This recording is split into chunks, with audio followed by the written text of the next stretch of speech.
Hello guys, welcome back. आज के इस टॉपिक में हम दोबारा बात करने वाले हैं हमारे पीछे वाले टॉपिक के बारे में, उसको आगे बढ़ाते हुए, जिसमें हमने बात की कि फाइनेंशियल लिटरेसी के लिए क्या क्या ज़रूरी है। फाइनेंशियल लिटरेसी के लिए लास्ट जो हमने वीडियो बनाई थी उसमें हमने बात की थी कि हमें दो जो शब्द हैं उनके बारे में जानना ज़रूरी है। पहला हमारा जो शब्द था वो था एसेट्स, और जो दूसरा हमारा शब्द था वो था लायबिलिटीज़। आज की वीडियो में मैं आपको पेन पेपर की हेल्प से, वैसे तो पेन पेपर नहीं है, आईपैड और पेंसिल की हेल्प से मैं आपको कुछ ड्रॉ करके, कुछ ड्राइंग्स बना करके, कुछ लिख करके आपको समझाने की कोशिश करूँगा कि असेट्स क्या होते हैं और लायबिलिटीज़ क्या होते हैं। तो चलिए शुरू करते हैं, मिलते हैं इंट्रो के बाद।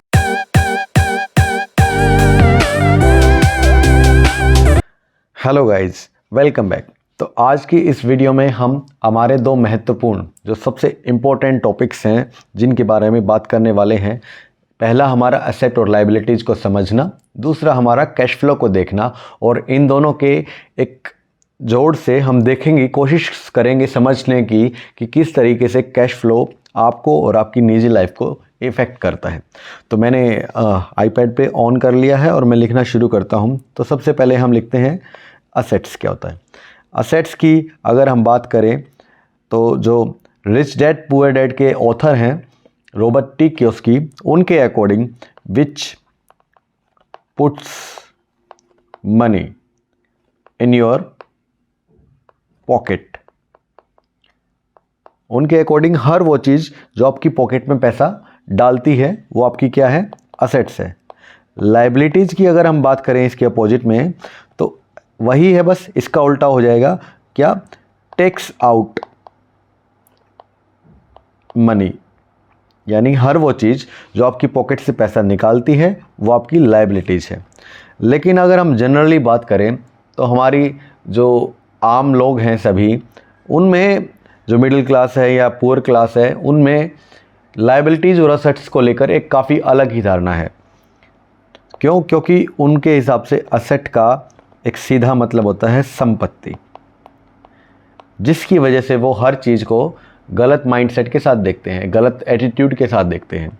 क्योंकि जब आप समझने की कोशिश करेंगे, जैसे हमारा हाउस है या हमारी कार है, अगर हम कहीं पे रेंट पे रहते हैं तो वो हमारा एसेट नहीं है, ये बात हम साफ तौर पर समझ जाते हैं। लेकिन अगर हमारा खुद का घर है, खुद की गाड़ी है, तो हम इनको भी अपना एसेट मानने लगते हैं।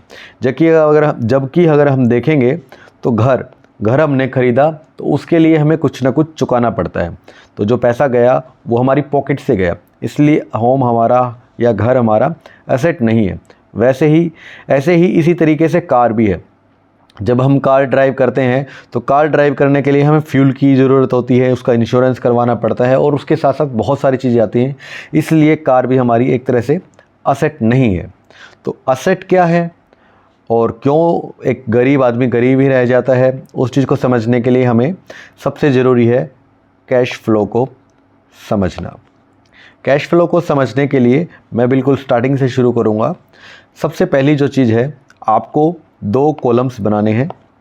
एक तरफ लिखना है आपको इनकम और दूसरी तरफ लिखना है एक्सपेंस। अगर हम मिडिल क्लास या लोअर मिडिल क्लास की बात करें तो उनके पास इनकम का सिर्फ़ और सिर्फ एक जरिया है, जॉब। और उनके घर में अगर हम एक्सपेंस की बात करें तो कहते हैं कि हम जो लोअर मिडिल क्लास या अपर मिडिल क्लास है वो अपनी सैलरी में से अपना घर खर्च अच्छे से नहीं चला पाती, जिसकी वजह से वो लगातार कर्जे में जाती रहती है, जिसकी वजह से उनके कर्जे की जो खाई है वो लगातार बढ़ती रहती है। क्योंकि उनका लिविंग एक्सपेंस है, उनका बच्चों का स्कूल है, अच्छा, और घर का रेंट है, और भी बहुत सारी चीज़ें हैं, सो ऑन बहुत सारी चीज़ें हैं जिनकी वजह से वो कभी भी वहाँ से बाहर नहीं निकल पाता। क्यों नहीं निकल पाता? क्योंकि उसकी जॉब से जितनी सैलरी आती है वो उसके लिविंग एक्सपेंस वगैरह से बहुत ज़्यादा हाई है। तो इन दैट केस वो लोग क्या करते हैं, वो या तो अपने एक्सपेंस को कम करते हैं या फिर अपने एक्सपेंस को इतना ज़्यादा बढ़ाने के लिए लायबिलिटीज़ लेना शुरू करते हैं। लायबिलिटीज़ कैसे? लोन लेना, या फिर हर छोटी मोटी चीज़ के लिए कुछ और उधार लेना, आपस में जो उधार कहते हैं जिसको लेते हैं, वो लेना शुरू कर देते हैं, जिसकी वजह से उनका कर्जा लगातार बढ़ता जाता है। तो जब भी हम कोई चीज़ कमाते हैं यानी इनकम करते हैं और दूसरी तरफ हम एक्सपेंस करते हैं, तो हमारी जो इनकम होती है वो डायरेक्टली एक्सपेंस में जाती है। और अगर हम साथ ही साथ हमारा एसेट का और लायबिलिटीज़ का कॉलम भी बनाते हैं, तो हमारा जो एक्सपेंस है वो कहाँ से आता है? ज़्यादातर एक्सपेंस का जो हमारा सिंपल रेंट था या और चीज़ें थी वो तो थी ही थी, साथ में हमने अगर कोई कार या बाइक ली है तो उसका लोन भी हमारे एक्सपेंस में बढ़ जाएगा, ऐड ऑन हो जाएगा, जबकि हमारी जो इनकम है वो सिर्फ एक ही जगह से आती है, वो है हमारी जॉब से। तो इसकी वजह से हमारा जो एक मिडिल क्लास है या लोअर मिडिल क्लास इंसान है, वो कभी भी इस चक्रव्यूह से, इस पूरे रेट रेस से बाहर नहीं निकल पाता।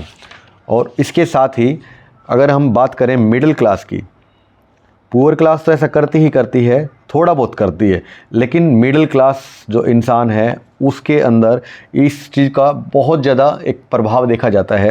क्यों देखा जाता है? क्योंकि उसको भी पता है कि उसकी इनकम सिर्फ एक ही जगह से आती है। क्योंकि थोड़ा सा ये लगा लीजिए उनके पास थोड़ा सा एक बेटर इनकम होती है। अगर कहीं लोअर मिडिल क्लास के पास 10,000 के आसपास 10-12 हज़ार उसकी इनकम है, तो लो मिडिल क्लास इंसान जो थोड़ा हायर मिडिल क्लास में आ जाता है उसके पास 20K से लेके अराउंड 35 या 40K तक उनकी सैलरी हो जाती है। इसलिए उनका एक्सपेंस भी उसी तरह का होता है। अगर हम एक्सपेंस की बात करें तो जो मिडिल क्लास है, अगर उसके पास उसकी सैलरी के लिए उसकी जॉब है, जॉब से उसको सैलरी आती है, वही उसका इनकम का सोर्स है। अगर एक्सपेंस की बात करें तो उसके हो सकता है कोई टैक्स स्लैब में आता है तो उसको टैक्स भी देना पड़ सकता है। अगर टैक्स स्लैब में नहीं आता तो हो सकता है रेंट पे रहता हो तो रेंट देना पड़ सकता है, या खुद का घर है तो लगातार उसकी मेंटेनेंस देनी पड़ती है। फूड का यानी कि लिविंग का एक्सपेंस है। इसके अलावा अगर शादीशुदा है तो और बच्चे हैं तो बच्चों के स्कूल का या बेबी की अपब्रिंगिंग का यानी कि बच्चों के पालन पोषण का उनके ऊपर एक लायबिलिटी यानी एक एक्सपेंस लगातार बना रहता है। और दूसरी बात ये भी है कि इसके साथ साथ अगर हम बात करें अपर मिडिल क्लास की, तो अपर मिडिल क्लास सबसे ज़्यादा लायबिलिटीज़ लेता है। क्यों लेता है? क्योंकि उसको लगता है जितनी उसके पास सैलरी है उसकी वजह से उसको कई बार बैंक भी ऑफ़र मिलता है, क्रेडिट कार्ड वगैरह मिल जाते हैं, तो उसका लायबिलिटीज़ का जो कॉलम है वो लगातार बढ़ता जाता है। वो कितना बढ़ जाता है? क्यों? सबसे पहले तो अगर उसके पास खुद का घर नहीं है तो घर लेने के लिए वो बैंक से लोन लेता है, तो हाउस लोन हो गया। और उसके साथ साथ अगर वो क्रेडिट कार्ड यूज़ करता है तो उसका क्रेडिट कार्ड का लोन चलता रहता है, क्योंकि लोन के ऑफ़र आते रहते हैं। या फिर उसके पास अगर ये नहीं है तो इनके अलावा भी लगातार एक्सपेंस बढ़ते हैं। मान लो अगर आपकी सैलरी एक अच्छी सैलरी है, डिसेंट सैलरी है, आपका भी मन करेगा कि आप एक अच्छी सी कार चलाएं या फिर एक अच्छी सी बाइक चलाएं, तो आप बाइक लेते हैं। तो बाइक आप एक बार में कैश में तो ले नहीं सकते, इसलिए आप क्या करते हैं? लोन लेते हैं। इस तरीके से जो मिडिल क्लास है उसकी मेंटलिटी हमेशा लायबिलिटीज़ को ख़रीदने में लगी रहती है, ना कि असेट्स को, क्योंकि उसको पता ही नहीं होता कि असेट्स क्या होता है और लायबिलिटीज़ क्या होता है।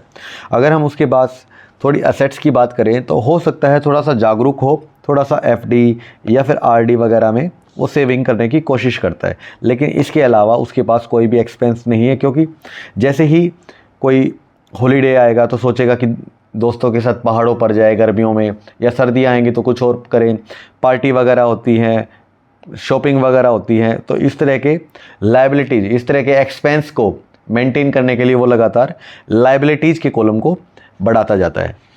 तो जिसकी वजह से उसका लायबिलिटीज़ का कॉलम बढ़ता जाता है और एक्सपेंस का कॉलम उसकी वजह से और ज़्यादा इंक्रीज हो जाता है, जबकि उसका जो इनकम का सोर्स था वो अभी तक सिर्फ़ और सिर्फ सैलरी है।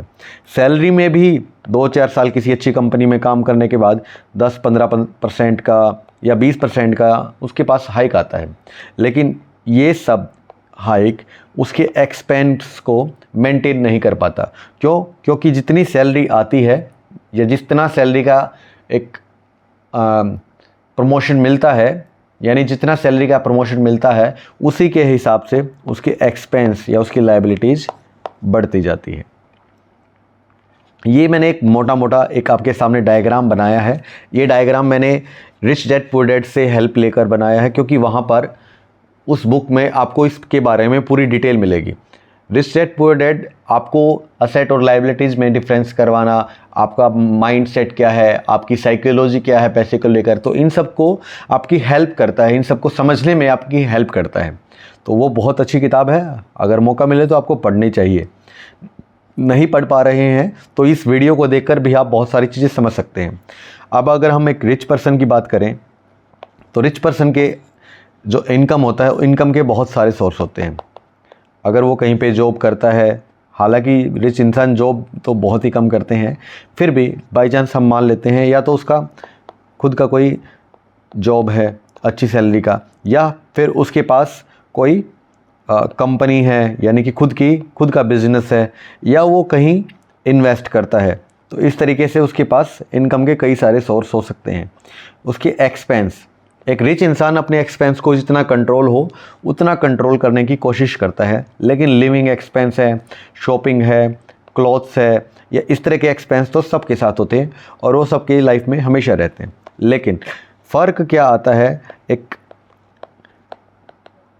लायबिलिटीज़, जो रिच इंसान होता है असेट और लायबिलिटीज़ के मामले में अलग होता है। क्यों अलग होता है?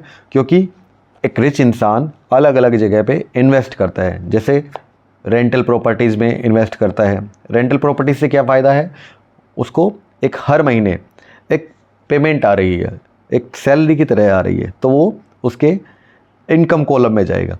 अगर उसने स्टॉक्स खरीद रखे हैं तो वहाँ से डिविडेंड उसके पास आएगा और वो डिविडेंड उसकी इनकम्स में जाएगा।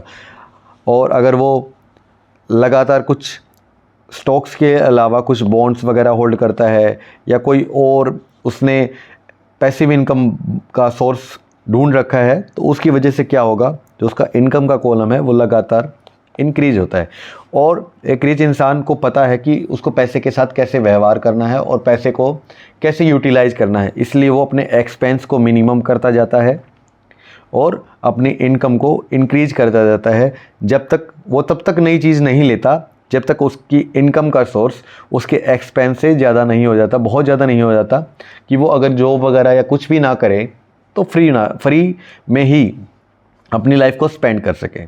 तो तब तक वो अपनी इनकम पर एक पूरा प्रेशर रखता है और लायबिलिटीज़ का कॉलम उसका कम होता जाता है। क्यों? क्योंकि वो ज़्यादातर चीज़ें लायबिलिटीज़ यानी कि लोन पर नहीं लेता, और अगर लोन लेता भी है तो उसको लोन एक काफ़ी लोअर इंटरेस्ट पर मिलता है, क्योंकि बैंक्स ज़्यादातर जो बिज़नेस लोन है या बिज़नेस ओनर्स हैं उनको हम जो एक मिडिल क्लास है या लोअर मिडिल क्लास है उनसे एक ज़्यादा ही कम रेट पर देता है।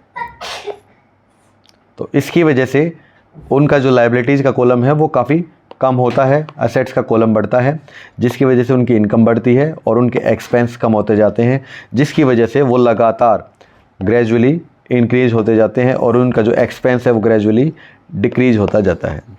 तो आज की इस वीडियो से आपको क्या सीखने को मिला, हमें कमेंट सेक्शन में ज़रूर बताइए, और ऐसी ही वीडियोज़ के लिए हमारे YouTube चैनल को सब्सक्राइब कीजिए, बेल आइकन को दबाइए, और साथ ही साथ हमें Instagram और Facebook पर फॉलो करें। आज के लिए बस इतना ही। Thank you, have a nice day.